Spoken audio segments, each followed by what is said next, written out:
Olá galera, tudo bem com vocês? Faz um tempo aqui que não mando um react do Atila e como eu gosto de aprender, por que não reagir hoje, né? Redes sociais em algum canto aqui da tela, aqui no card o vídeo da semana passada, para caso você tenha perdido. E sem muita enrolação, né galera? Vamos ao nosso react.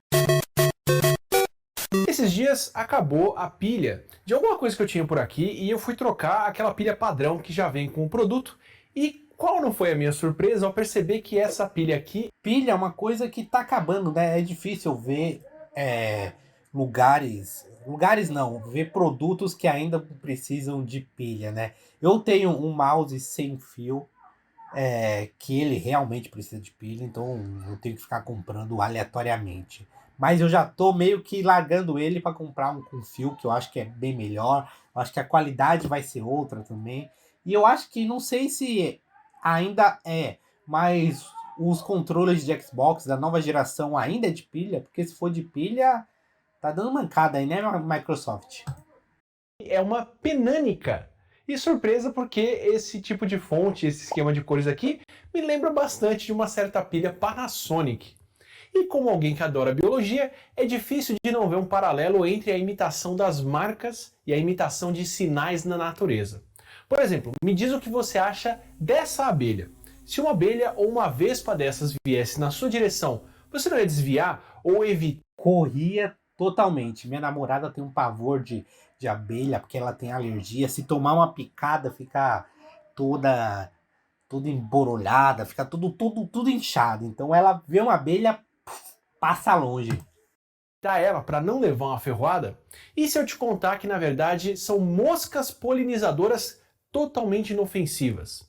E essa mariposa ou esse mantispide que parece um louva-a-Deus disfarçado de vespa com essa cor amarela e preta e com as asas transparentes, Speed tem mas nome não é nem de Pokémon, né? Interessante. Parece um Digimon, alguma coisa do gênero. vespa nem louva-a-Deus. O que esses bichos têm em comum é que eles são todos mimetizadores, imitadores de um padrão. E tanto na prateleira de um supermercado, quanto na interface de um aplicativo, quanto na natureza, é tudo uma questão de sinalização. O que todas essas situações têm em comum é a assimetria de informação. Quem quer comprar uma pilha ou quem quer comer um inseto não tem a informação completa sobre se o que escolheu é um bom negócio. E nem todo o tempo do mundo para descobrir isso na prática. Então, muitas vezes a gente acaba buscando sinais que vão dar uma pista do quão bom ou quão ruim é aquilo para poder cortar o caminho. E aí a gente passa a depender de como essa sinalização acontece. Imagina que você vai comprar amido de milho. Você vai reparar que tem muitas embalagens com a mesma combinação de cores amarelas e o nome escrito em preto, o que tem uma boa base na forma como a gente percebe sinais, começando pelo amarelo da embalagem, que chama bastante atenção, do mesmo jeito que arcos amarelos chamam a atenção, ou placas de trânsito. Esse é um fenômeno que tem um nome na natureza, é o aposematismo, que é o uso de cores vibrantes para chamar a atenção. Amarelo, vermelho, roxo ou azul são cores que se destacam bastante contra o verde das folhas e podem dar um aviso de que você deveria ficar longe de quem tem aquela cor ou deveria chegar perto daquela manga, como as vespas avisando que podem ferroar. O que tem uma outra vantagem. Se um predador tenta comer uma vespa e descobre o que aquela cor sinaliza na prática, as outras vespas também vão ser evitadas. Não é à toa que tem outros tentando imitar essa sinalização. E a mesma dinâmica de aposematismo também pode acontecer com os produtos. Também não é à toa que hidrantes, extintores, carros de bombeiro, ambulâncias e até Ferraris são vermelhos para chamar a atenção. Ou que luzes vermelhas... Eu nunca tinha associado isso. Realmente os hidrantes, tudo aqui que ele citou é vermelho. Eu nunca tinha parado para pensar. E aqui, ó, o hidrante, o negócio que apaga fogo e o carro de bombeiro, eles têm uma mesma função, né? É muito vermelhas e interessante. amarelas sinalizam no que a gente precisa prestar mais atenção no trânsito, tanto em outros carros quanto nos semáforos, ou em avisos importantes de aplicativos. Por tentativa e erro, a gente acabou descobrindo e explorando a mesma tendência que até as flores e as frutas já exploram na natureza. No caso das embalagens de maisena, isso acontece desde pelo menos a metade do século XIX, tanto que até hoje outras embalagens de amido de milho fazem o mesmo tipo de sinalização. Aliás, as embalagens de amido de milho também mostram uma outra tendência, que é a tendência de convergência de sinais. Porque uma vez que você já aprendeu que uma embalagem amarela com o nome escrito em preto é a de amido de milho, as outras marcas de amido de milho que usarem a mesma cor de embalagem também vão ser bem reconhecidas. Esse é o trade dress. Não é à toa que a gente tem uma marca copiando a outra frequentemente, né? Às vezes a gente até confunde as marcas. Conjunto imagem, que é o estilo visual ou mesmo a embalagem de um produto, que não necessariamente são a propriedade intelectual de uma marca, mas que podem ser infringidos se forem imitados demais. E a definição do que é proprietário ou não nisso é um tanto confusa ainda, só que eu garanto para você que a mosca polinizadora está claramente copiando o conjunto imagem da abelha. E se você já confundiu um sabão ou um detergente no mercado com amaciante, você sabe a importância de uma sinalização clara dos produtos e de um tipo de embalagem padrão, por exemplo. Porque seguir um padrão parecido de embalagem para o mesmo tipo de produto pode facilitar bastante a vida de quem está tentando comprar ele. Isso é interessante porque eu já vi um experimento, né? Tipo, a pessoa foi no mercado no Japão, comprou algumas coisas e falou, vou experimentar em casa. E daí ela acabou comendo sabão pensando que era bala, porque a embalagem parecia muito a embalagem de sabão. Parte é o que explica essa falta de criatividade que a gente vê em algumas áreas, como por exemplo os aplicativos de interface da câmera, que são bem parecidos na maioria dos celulares. Ou por que é tão difícil de modernizar a interface de um programa que já é usado há bastante tempo por muita gente. Não só porque tem um limite para as formas de como mostrar um botão para se fotografar, mas também porque, depois que as pessoas acostumaram, elas buscam os mesmos sinais que já associaram a algumas funções. Na natureza, esse é o mimetismo milleriano, quando animais diferentes imitam o mesmo sinal para mandar o mesmo tipo de aviso, como as abelhas e as vespas. O nome vem do naturalista alemão Fritz Miller, que veio estudar a evolução aqui no Brasil vivendo em Santa Catarina, e que propôs esse tipo de mimetismo, que não acontece só na natureza. É só ver como as marcas de periféricos adotam a convenção dos LEDs de cores verdes, vermelhas e... Isso é fato, é tudo igual, teclado, mouse, ok, tem uma diferença ali na toda a mecânica, qualidade, mas se você coloca um do lado do outro, é tudo igual, cores, LED, não tem diferença. Afins com preto para sinalizar produtos orientados para quem joga, que são os produtos gamers, que são bastante aposemáticos. Aliás, algumas vezes um sinal pode se tornar um padrão tão forte que isso acaba com a diversidade de formas, como a Apple acabou fazendo com o formato do celular com o sanduíche de vidro do iPhone. A Apple não foi necessariamente a inventora desse padrão, mas eles foram de longe os maiores popularizadores. E se uma marca faz muito sucesso com o desenho, a tendência é que as outras marcas acabem seguindo isso também, para também sinalizarem aquele tipo de valor. Com o teclado físico substituído pelo teclado virtual, a tela do celular, que antes ocupava só a parte do aparelho, virou quase que a única interface que a gente tem para usar, e aí toda aquela variedade de formas de celulares, com teclado, com flip, ou até com aquele tecladão no meio do aparelho, sumiram. E isso não se aplica só a celulares, eu já vi TVs, geladeiras, micro-ondas e todos os eletrodomésticos que a gente possa imaginar. É muito para dar interessante. espaço para mais celulares com a mesma aparência.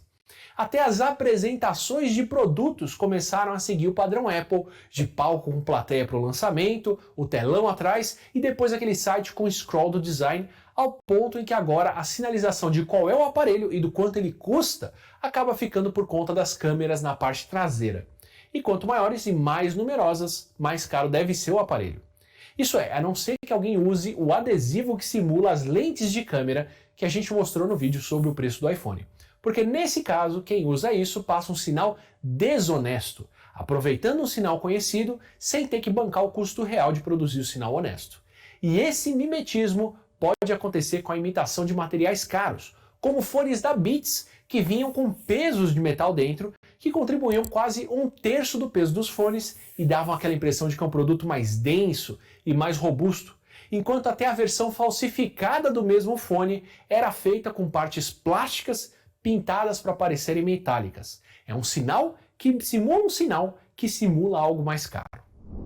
Isso também acontece na natureza, uma tendência que foi descrita pelo naturalista Henry Walter Bates, aqui na nossa Amazônia, também no meio do século XIX. O Bates reparou que várias borboletas de grupos diferentes tinham padrões de cores parecidos nas asas. Um grupo da família Heliconidae realmente tinha esse padrão para avisar os predadores de que elas acumulam no corpo substâncias bem ruins de comer. Só que outras borboletas de famílias bem diferentes podiam ter o mesmo padrão, mas não acumulavam toxinas. Elas se fingiam de perigosas, mas sem acumular substâncias que dão trabalho para fazer. Vale dar uma olhada nessa ilustração do Bates um pouco mais de perto para ver o quanto que a evolução pode ser fantástica e que trabalho legal que ele fez. Olhando para essas 4 borboletas, por exemplo, quais você acha que são mais parecidas entre elas? Quem tem mais relação biológica, de parentesco, evolutiva? Se você... Olhando assim, chuto essas duas aqui, ó. Apesar que essas duas lembram bastante, né? As duas aqui confundiu meu cérebro todo. Se olhar de relance, como faz um predador, por exemplo, você provavelmente achou que as borboletas de cima são mais relacionadas com o parzinho delas de baixo. Parece até uma ilustração de macho e fêmea de uma espécie, por exemplo, ou algo assim. E é aí que está a graça do mimetismo. As borboletas que são relacionadas de verdade são as borboletas de cima entre elas. Elas são da mesma família. Enquanto as borboletas de baixo são de famílias completamente diferentes de outros grupos de borboletas, mas que acontecem na mesma região aqui no Brasil e que imitam o padrão de cores das borboletas relacionadas ali em cima. As borboletas de baixo não têm o parentesco que as de cima têm, mas elas seguem o mesmo padrão de cores. Muito legal, é como né? se a gente tivesse 2 pilhas da Panasonic ali em cima, uma alcalina e a outra de outro tipo, enquanto ali embaixo a gente tem, por exemplo, uma pilha da Penânica, que imita a Panasonic azul, e do outro lado uma Panasônia, que imita uma pilha amarela ou laranja, que também é da Panasonic, mas é um pouco diferente da azul. O que é um fenômeno que ganhou o nome de mimetismo batesiano, que é o que as moscas fazem quando imitam as vespas. Assim elas são evitadas, só que não precisam gastar energia para fazer um ferrão. Ou é o que a minha pilha Penânica ou um videogame Polystation fazem. Eles podem ser comprados por desavisados ou por avós. Verdade, tem toda uma geração aí que comprou o Polystation pensando que era um PlayStation. Aqui mesmo na rua tem um caso assim, o menino, o pai chegou, falou: filho, tem um presente para você. Chegou, quando ele foi abrir, viu que era um Polystation. É mega normal isso. Avós com muita boa vontade chegando no Natal, só que sem precisar gastar com componentes e a qualidade das marcas que imitam. Nesse caso aqui, a desvantagem acaba ficando por conta de quem faz o sinal honesto que é imitado. No caso da vespa, por exemplo, se um predador comer uma mosca que imita uma vespa, ele pode sair achando que pode ignorar os sinais e comer todo mundo apesar do aviso de perigo. E o mesmo pode acontecer com os sinais nos produtos. Quem compra um produto falsificado ou parecido com outro sem saber, pode sair achando que o produto real é de má qualidade. O que é especialmente problemático em casos como o sistema de marketplace de alguns sites, onde terceiros podem colocar produtos à venda junto com a loja ou com os fornecedores originais. O que tem sido um problema bastante apontado na Amazon nos Estados Unidos, porque é mais fácil para quem vende um produto falsificado colocar esse produto mais barato e com isso aparecer no topo da preferência de venda. E aí com isso poluem o sinal honesto. Acontece demais isso no Mercado Livre, né? Gente que tá pensando que tá comprando um Apple Watch ou alguma coisa do gênero e acaba comprando uma coisa aleatória que não tem nem o mesmo nível de qualidade. Produtos que seriam de qualidade ao ponto que tem algumas marcas que simplesmente pararam de vender por lá. Curioso como nos dois casos, em que a gente tem rodadas seguidas de interação entre consumidor e produto, predador e presa, na nossa cultura ou na natureza, esse tipo de dinâmica de jogos se repete. Seja com o sinal de me consuma de uma pilha ou não me consuma de uma vespa, esse processo de sinalização com a imitação honesta de sinais no mimetismo milleriano e a imitação desonesta no mimetismo batesiano se repetem. Um sinal pode perder o valor como símbolo de uma coisa importante, como é o caso do desenho dos celulares, enquanto outros sinais que ainda são honestos vão aparecendo e ganhando importância, como o número de câmeras. Quando a gente encontra um sinal que faz sucesso, todo mundo começa a imitar, e quando todo mundo usa o mesmo sinal, aquele sinal acaba perdendo valor e a gente parte para outro. É a ecologia da nossa tecnologia. Agora, se você quer aprender a usar bons sinais para bolar uma boa interface, um bom design para o seu site, para o seu programa ou para o seu aplicativo, para melhorar a user experience, ou mesmo se você curte design e quer aprender mais sobre como aplicar esse conhecimento, aproveita para conhecer a Alura e pensar em uma carreira em tecnologia. Ou melhor ainda, e agora eu estou falando melhor em termos da oportunidade que se apresenta nesse momento, se você já tem um pé na programação e conhece o básico de Python ou de lógica de... Vou pular esse, galera. Conhecer a Alura, conhecer a área profissional e já entre em contato com a finalização honesta. O link para você poder aproveitar está na descrição. Agora, se você quer receber mais conteúdo honesto, ou pelo menos conteúdo feito com muito esmero, citando fontes, explicando de onde veio e conversando sobre coisas que são bem legais, aproveita, se inscreve aqui no canal para você poder receber os próximos vídeos e a gente segue na conversa. Excelente! Lembrando, galera, se você quer ver o vídeo no canal original, o link vai estar aparecendo aqui na descrição. Muito obrigado por aprender comigo nesta jornada, porque eu adoro aprender coisas. E a gente se vê semana que vem neste mesmo canalzinho. Valeu e até a próxima, galera!